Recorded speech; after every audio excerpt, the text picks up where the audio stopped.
Hello, everyone. My name is D-Rec, and this is the creation of D-Rec's Angels and Warriors. I would also like to introduce Kim. Kim will be doing most of the presentation. It was a 97.3% deal. She did 97% of the work.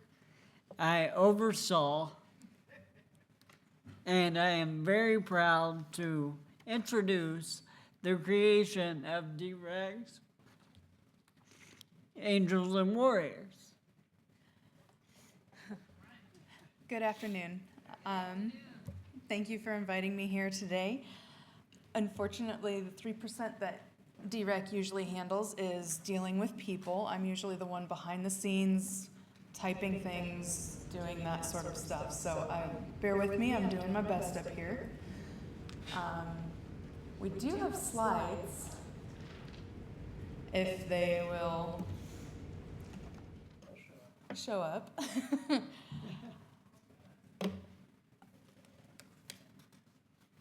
All right, so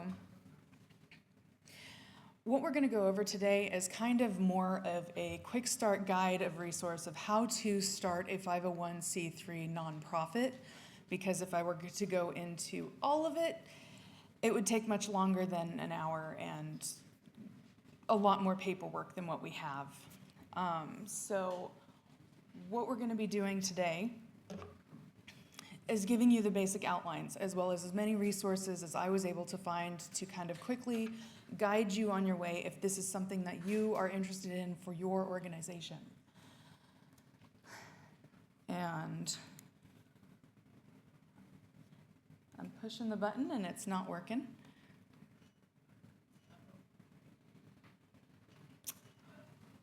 That's not one of our slides. Yep. They're helping.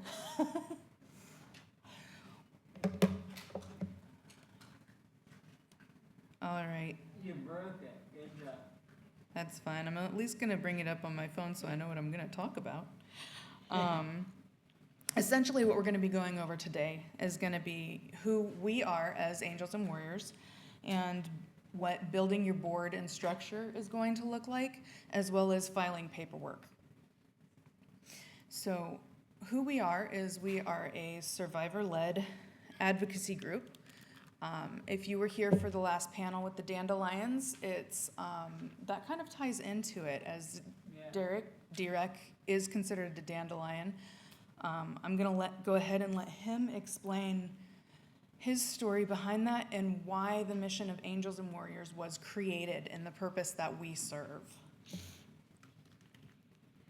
All right, guys. I am a 41-year long-term survivor. I contracted the virus, unfortunately, when I was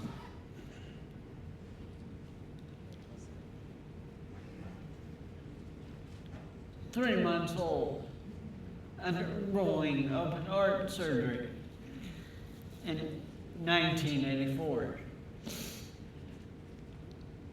There was no test.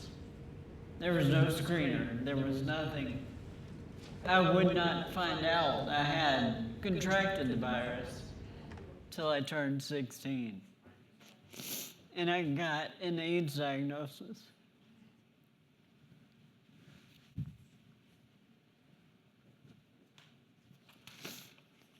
That diagnosis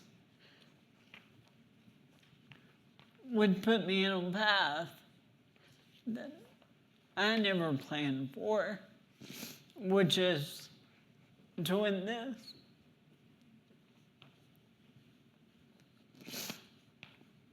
That is the thing they don't tell you about being a health advocate. Nobody wakes up and chooses it.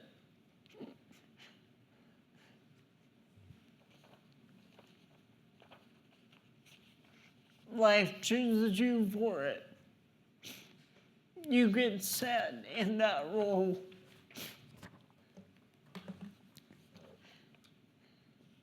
and I hope I'm doing it right and doing the right job and the best job I can.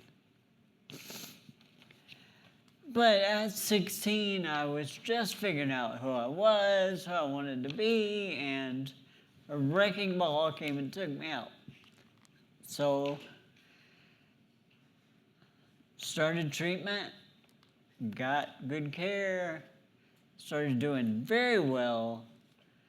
But I also, what the dandelions, I'm going to echo a lot of what they said.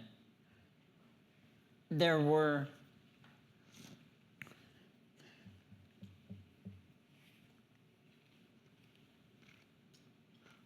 we never got long runways. We never did. It was maybe 2 years, 3 more years. That was the best we could work with. So my big thing was I love music. I can't play an instrument, but I could become a DJ. And I did.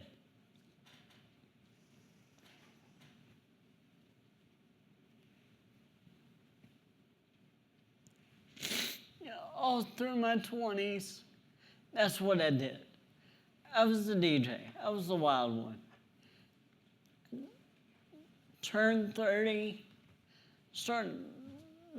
wanted to do something more. I had raised money. I had done so many events. I knew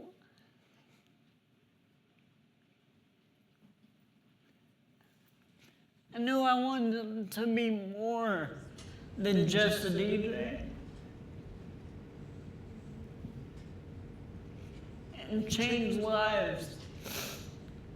So I started a toy drive. And that toy drive has grown. We're now in the 9th year.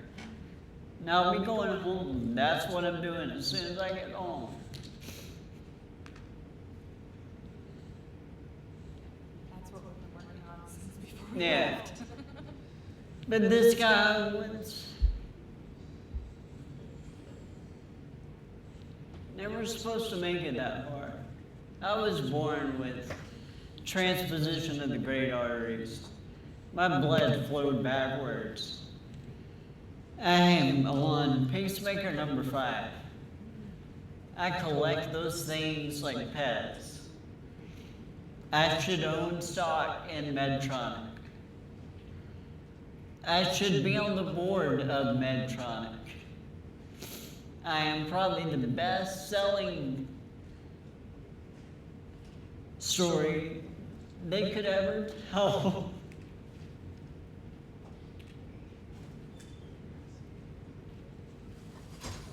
And for all the pharmaceutical companies, I've taken their meds for almost 30 years now. So, yeah. There's a lot of value. But when I became an advocate, I realized there weren't a lot of people saying what I was saying. There was nobody I could relate to. There was nobody looked like me, told my story. And I was happy to see that. It shows how good the medication is. Grown men look like grown men. I don't. I get called buddy, kid, all kind of stuff all the time. If somebody wants to upset me really quick, call me buddy. That will always work. And it's because it's a derogatory word to me. It's not because I'm just got the Superman called blacks. It's because I have fought and fought and fought. And with the help of Kim, what was just a toy drive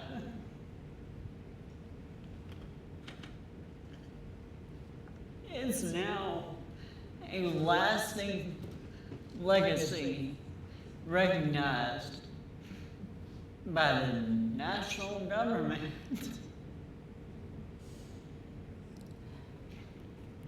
Yeah, so what we did is we took something that Derek was quite passionate about, something I became passionate about because I love Derek. So we looked into the how. How do we make this withstand time? How do we turn this into an actual movement that's going to be able to potentially take in grants, potentially help other people in the different positions that they're in throughout this? And by doing so, we researched how do we create a 501c3. It's not simple, it's not easy, and it will take a bunch of different steps that I'm kind of laying out the groundwork for, but I do want to say that you will have to research more if there's something that you want to pursue. One of the biggest things that we learned first is, if you could go to the next slide. One more. Sorry, I was speaking a bit fast. So first you need to define your mission. Figure out what it is going to be that is going to set you out from the rest. Your mission needs to be something that's going to not only be what you're striving for, it's going to be the continuity that you're going to go through with all of your paperwork, what you file with your state, what you file with the federal government, and what you're known as. It needs to be something that's simple. The best formula that you can use is going to be your organization name exists to what you do for who you serve in order to fix a problem. So once you figure out those four things, your organization name, what you do, what you aim to fix, and what the problem is, build from there. Cross-check it before you file. You're going to want to go to different websites, make sure that you are the only person who has that business name, business filing, mission statement, that sort of thing. And as just an example, DREX Angels and Warriors, our mission is to improve the lives of underserved individuals and families impacted by HIV through advocacy, education, and outreach. We work to reduce stigma, provide resources, and foster a supportive community. So that's what our mission statement is. Once you have your mission statement, you can then move on to the dreaded paperwork. Picking a unique name. Now this one is fun. You get to go online, you need to research, you need to kind of test it with different acronyms. Make sure that it's going to roll off the tongue, it's going to be memorable, it doesn't have a weird acronym, because you don't want something strange popping up later and going, uh-oh, that sounds kind of weird. You want something that hits people.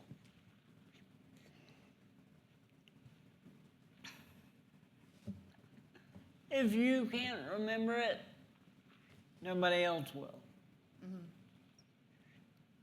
If you write it down and you have to look back and go, how did I spell that? No, you need to change it. Go back and make sure you can repeat it. Repeat it like you've done it 100 times. That is the only way this works.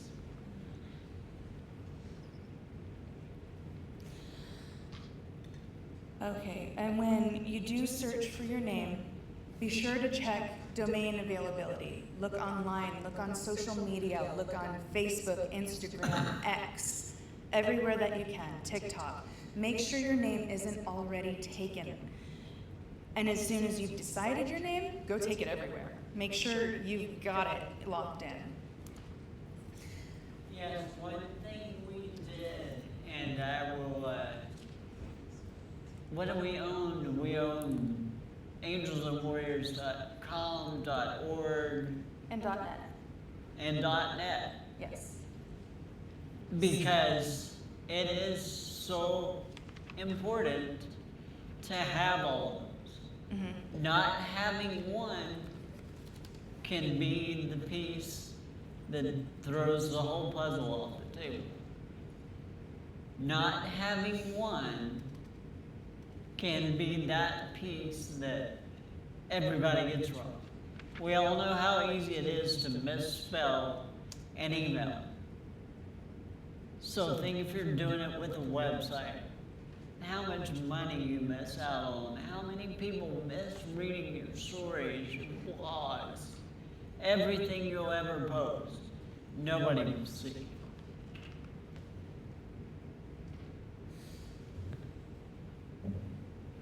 And can we get the next slide?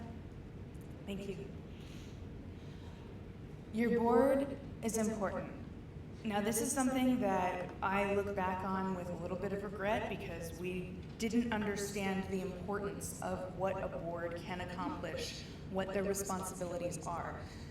In hindsight, I can guarantee you, although the minimum amount required to file legally for a 501c3 is 3 people, and it can be done to start, I do not recommend it. Recruit people who believe in your mission as strongly as you do. They don't need to be an expert in the field you are, but having someone who has knowledge and expertise in an area that can benefit you is monumental. Skills matter. For instance, I'm great with paperwork. Derek's great at speaking and connecting with people. We have other board members that we have since recruited that are also phenomenal at reaching out to other community members, building bridges, reaching out. I would highly recommend somebody in the legal field, somebody in accounting, somebody good with numbers, somebody good with websites. You want a diverse team of people to be able to back you up. Like I said, you can start with just 3, but those 3 people are going to be wearing a whole lot of hats. and it's not. When we started with 3. Yeah, it's not sustainable. We started with 3 because I was hesitant. I was extremely hesitant. It is my child. I didn't want anybody to touch it. I didn't want anybody near it. I didn't want anybody's influence. So it scared me, the thought of bringing in more people. I don't want a voice to challenge me. Now, on the handouts that I did give out, there is a website that I highly recommend. It's boardsource.org. On there, they're going to list out a load of beneficial information that's going to be able to help you develop your board, assign what your board is, and give you more than just an outline like what I'm giving you now. It's going to give you better details that's going to allow you to truly move in a forward direction. You go to the next slide. Thank you. So drafting your bylaws. Oh, I skipped one.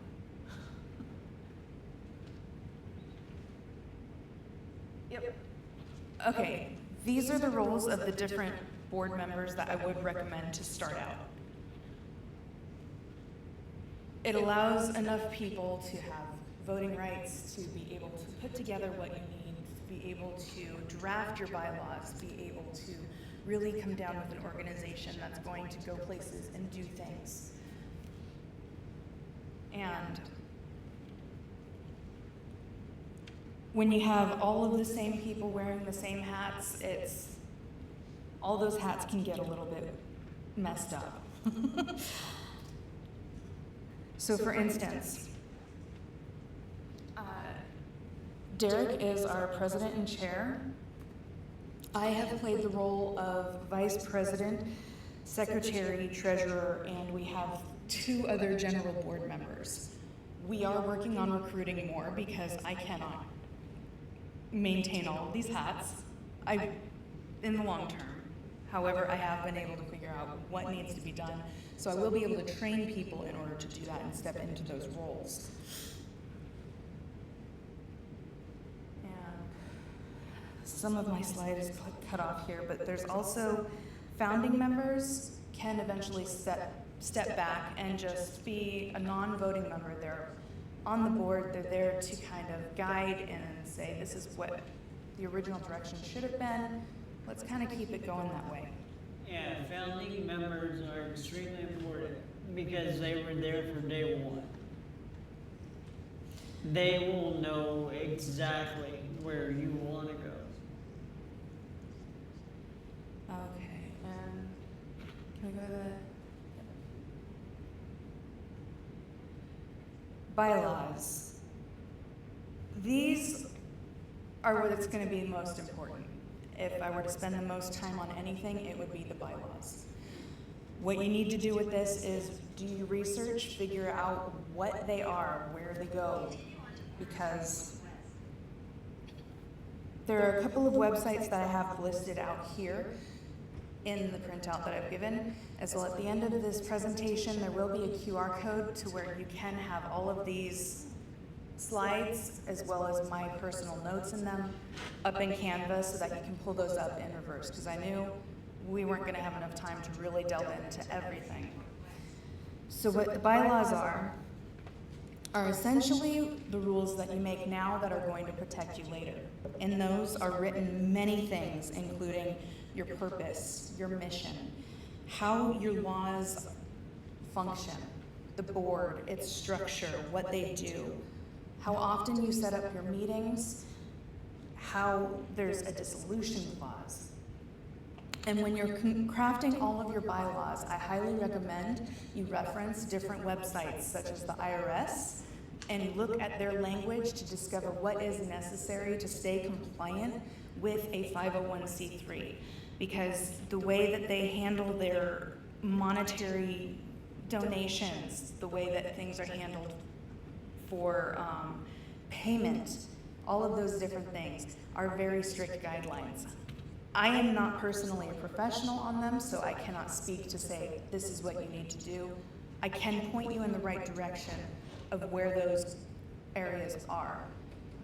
The IRS's website, it can be a beast to read. One of the things that we did is we used AI to utilize summarizing what it would say. And then we cross-referenced that with different AI platforms and said, are you sure this is what this means? Because AI can lie to you very confidently. So you want to make sure you're not just trusting the first answer it gives you. All right, and the first step after creating your bylaws is to incorporate in your state. Each state has different laws, they have different incorporation rules and what you need to do.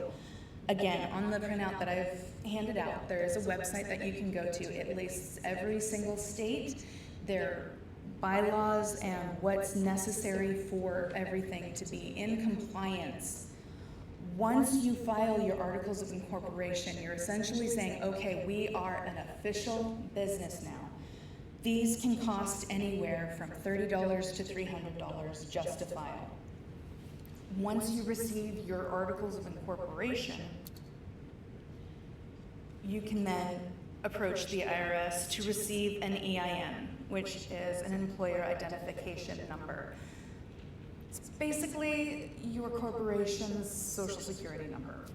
It's free, you apply online, you can get it in a couple minutes. But it is necessary for further steps.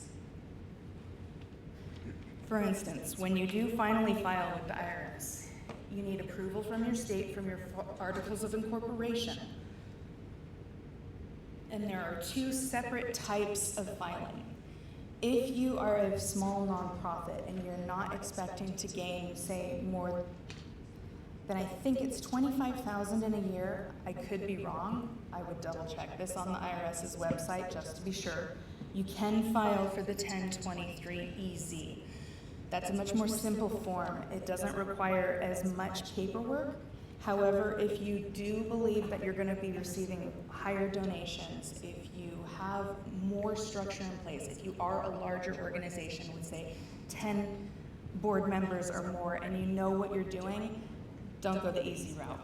Yeah, if you have huge plans right out the gate, and you know you're going to have money rolling in, you've already talked to donors, you've already set them in place before you even get here, then you need to go with the 1023 full, because it will cover all your bases.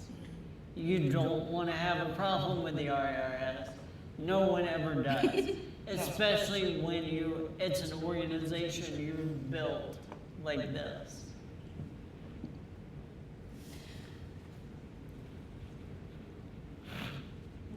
And as far as timeline goes, they say with this 1023EZ form, it can take anywhere from a couple of weeks to several months to a year. For us personally, it shocked the heck out of me. We were approved in 6 weeks. Yeah, it will make you not like your mailman. It's a way to make you and the mail system not be friends.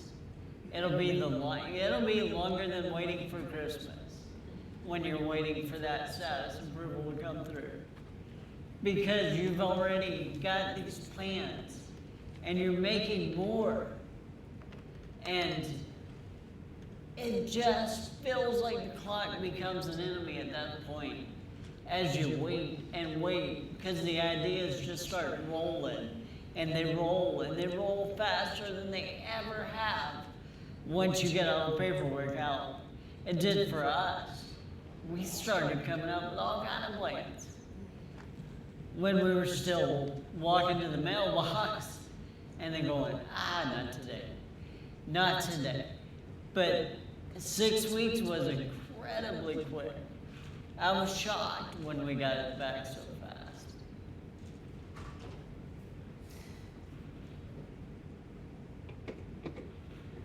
All right, and some of the mistakes to avoid is inconsistent organization and name across fields. When you file all of these different things, you're filing 2 different types of forms with your states, you're filing with the IRS, you're filing with banks, you're filing with every website you can imagine to see if you can get some kind of nonprofit discount. Make sure you have your legal name good and ready to go. Any little typo and they'll deny you. Another one is making sure that your financials don't match your mission and size. For instance, we did start very small, which is why we were able to do the easy. Now, if we had suddenly taken in large donations, that would have flagged something in the IRS. That would have flagged something in the state of Georgia, and they'd have been coming after us saying, wait a minute, you need to do taxes on these. We gotta look into this. We need to audit you. So make sure that when you are making your projections as to what you want to gain from donors is within reason. Okay, and can we go to the next slide? Yep. So lessons and what we would do differently. I already mentioned before, we definitely would have started with a larger board. We started with 3. We're now working on 5. Also, scheduling regular formal meetings. Anytime you schedule a meeting, be it informal, be it over Zoom, be it just over dinner, if you have all of your board members together, write down who is there and how many minutes were there, what was discussed, every time. Biggest thing that I recommend is document everything, every step of the way, every discussion that's held, every decision that's made. Make sure somebody is documenting it, because it will come up later. seek mentors and advisors. This is the one mistake I still kick myself for. I didn't realize I was surrounded by them. I had them everywhere. One right there. Could have called. Could have called. And I didn't. Yes, and now I may not be able to answer every question that's asked because this is a lot of information gone over very quickly, and in only 2 pages of information when I could give you a book. At the end of it, we will have our website up there, and I do have business cards. Anyone is free to email me at any time if you have any further questions. If I don't have the answer, I can do my best to find out. And where to trust get that. me when I tell you the restraint it took in Kim to not write you a book for the handout, because that is her passion. Paperwork is what she does. I am the guy on stage. The person writing all the forms, signing all the forms, that's her. I don't do that. My signature looks like I should have been a pharmacist. I'm terrible. You don't want me to write you a note, it'll take you forever to figure it out. You don't want me to write you an email, it'll take me a week to get them back to you. Any emails you do get from the organization are more than likely from Kim, not from me. It's really, really hard to get a hold of me anymore because of the organization. That is intentional. So I can be at things like this. And that's another reason to have a big board. You want to have pieces in place so you can step away to do other things. When you need to get away, you need to know you've got people that are maintaining your mission and following exactly what you wrote. So there was supposed to be a QR code up there for everybody to scan, which would bring this presentation up for them in Canva, if you have it. And then in there is notes on almost every slide with references, links, additional information, that sort of thing. Although it's not on there, I do have it on my phone, so if anybody does want that additional information, please feel free to come to me with that. And now, questions. Does anybody have them? I'm sure there's at least a few. And if anybody has any questions, do not be afraid to ask. Why did it take me 9 years? Because I didn't have a Kim. How long has it been since you've been approved by IRS? We got approved in May. Yeah. This is May of this year, huh? May of this year. How long did it take you to get approval? About 8 From weeks total. application to actual approval? From application to the IRS directly or application with the state to form our corporation? Because those are two You different apply to things. first to state, Yes. you have to apply to state. Yes, you do have to apply to state first because you have to become an official business before you approach the IRS. So we did that in February, and we got approved for that within 2 weeks. So we had our corporation paperwork completed by then, and then from that point, I was able to apply with the IRS, and they approved us from,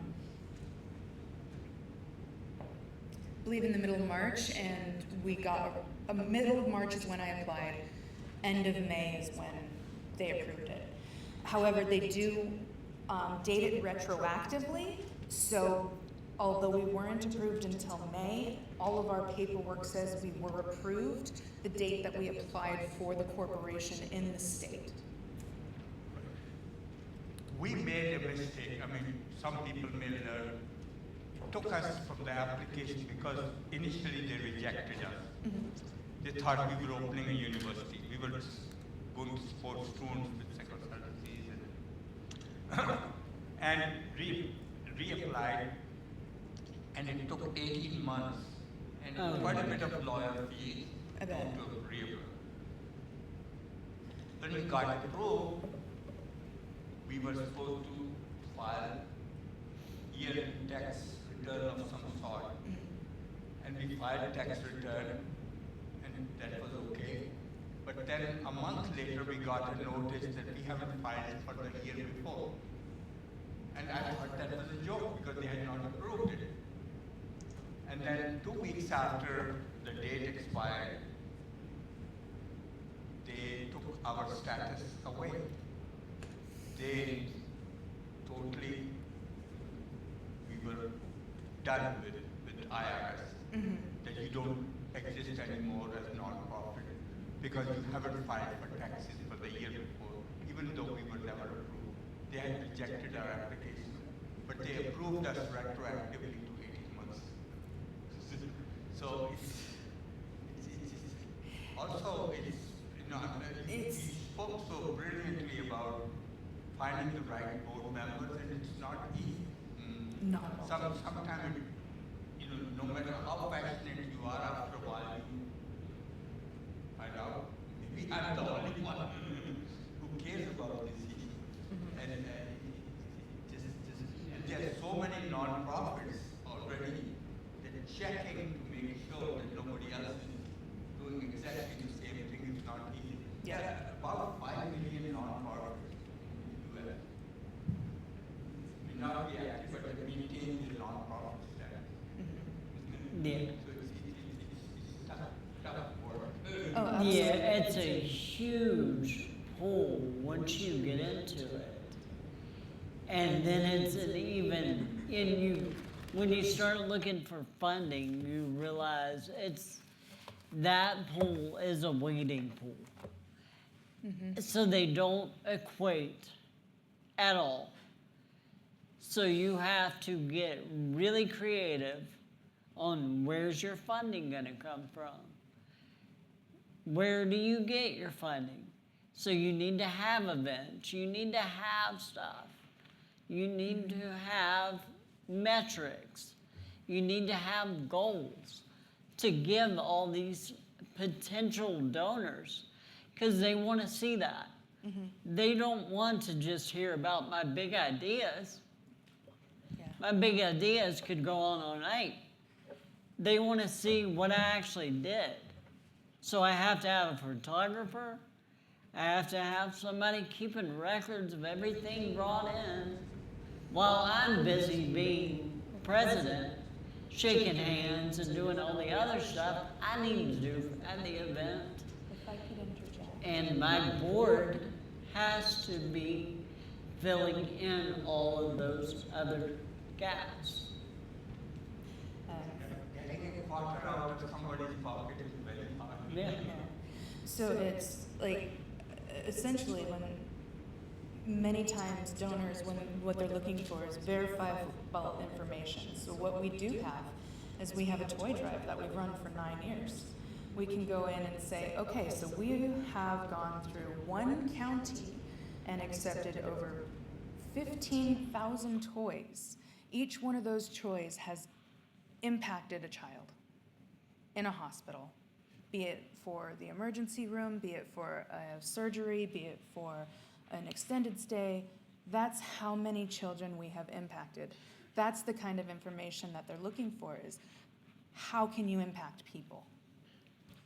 So it's, when I say, you know, document everything, document everything. Yeah. And my big plan, and oh, there's a question. There was a question? Hey, so I was going to ask, so you've been doing the toy drive for a while before starting the 501c3. Yes. What's the advantage of doing it through a 501c3 and not just doing the toy drive on its own?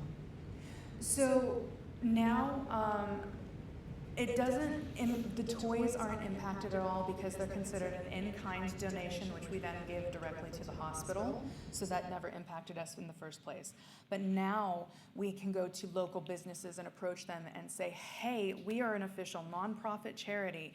If you donate anything, we can now give you a receipt and say that it was donation, for instance, we have a shrimping excursion company that's donated $250 worth of gift certificates that we can now give out as prizes or raffle away.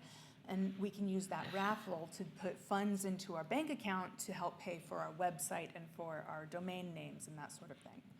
So any donations that any local businesses are able to make to us, we give a receipt stating it has our EIN, our tax identification number, and then that we are an official nonprofit, so they are able to write it off on their taxes as a donation. Were you collecting donations before the 501c3? Not in that sense. We were collecting donations of just toys, because that was something that we were able to take and then give to the hospital. As far as collecting donations, that's something that you have to strictly look into for state law, because there are different state boards that will monitor what's taken in as charity. Once you've breached a certain amount, they want their taxes out of it. Thank you. And another incentive for me personally with becoming a nonprofit, it protects my story. Now, when a magazine calls and says, we want to do an article, or we want to write anything about you, okay. But first you have to deal with this. This needs to be a part of it. You're not going to write just about me, you're going to write about what I built. And because of that, they can also not use my name or my story without my consent now. My story has been out in public for over 14 years. And there's a lot of magazines and stuff that are now a little hesitant of me because they know that I'm looking at it from a different perspective. I'm not giving the story away anymore. They have money. They have funders. They have ads in their magazines. Why are they just paying the writers when they should be paying the advocates?